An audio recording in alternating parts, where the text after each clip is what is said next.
Matthew 11, verses 2 to 11. When John heard in prison what the Messiah was doing, he sent word by his disciples and said to him, "Are you the one who is to come, or are we to wait for another?" Jesus answered them, "Go and tell John what you hear and see. The blind receive their sight, the lame walk, the lepers are cleansed, the deaf hear, the dead are raised, and the poor have good news brought to them.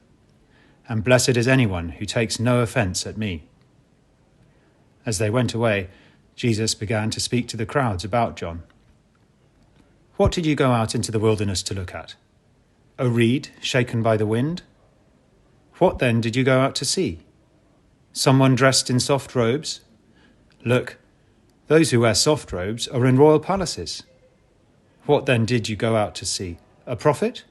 Yes, I tell you, and more than a prophet. This is the one about whom it is written, 'See, I am sending my messenger ahead of you, who will prepare your way before you.' Truly, I tell you, among those born of women, no one has arisen greater than John the Baptist.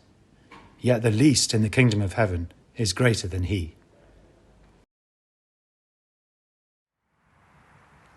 In last week's Gospel, John was busily telling everyone who would listen that Jesus was the Messiah and the kingdom of heaven has come near.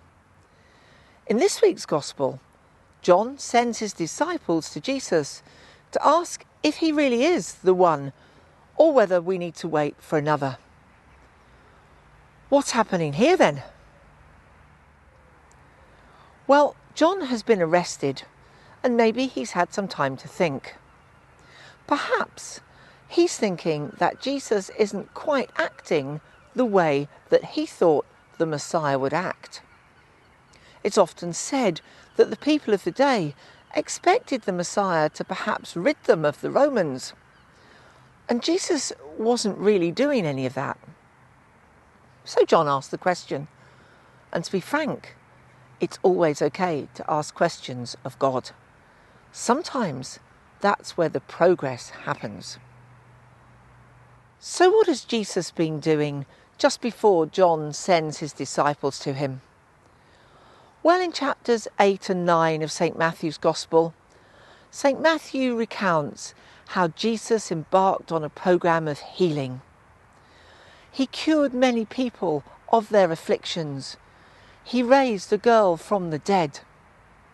And then in chapter 10, he sends his disciples out to do the same thing. So when John's disciples arrive and ask whether Jesus is the Messiah, Jesus simply says, "Go back and report to John and tell him what you see. The lame can walk, the deaf can hear, the blind can see, the dead are raised." It's Isaiah 35. So John may have been surprised by Jesus' actions. Jesus may not have been acting in the way that John was thinking he would. But actually, if John had considered Isaiah a bit more, perhaps he wouldn't have been quite so surprised or even perplexed by Jesus. I sometimes meet people who have given up on Christianity because they are a bit disappointed with what God is doing. And there's one rather inelegant line in today's reading which is quite important in that situation. Because Jesus says, "Blessed is anyone who takes no offence at him." Perhaps a better translation of the meaning of the words of Jesus is, blessed or happy is the person who can see past their own stereotypes and who values what I'm doing rather than thinks I should be doing something else. I guess we all have expectations of God, but maybe we need to keep our minds and hearts open to see what God is actually doing, rather than wondering why God isn't doing what we think God should be doing. So today's reading should help us to know that it's okay to have questions or even doubts about God and God's action in the world. But rather than let them sit there, we should take them to the Bible, take them to Scripture and see what Scripture says.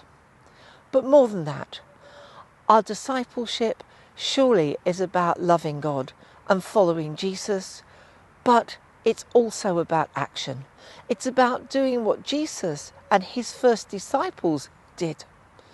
We need to bind up the broken, to raise up the fallen, to care for those in need. It was the mission of Jesus to do this. It was the mission of the first disciples to do this. And it's your mission and my mission today.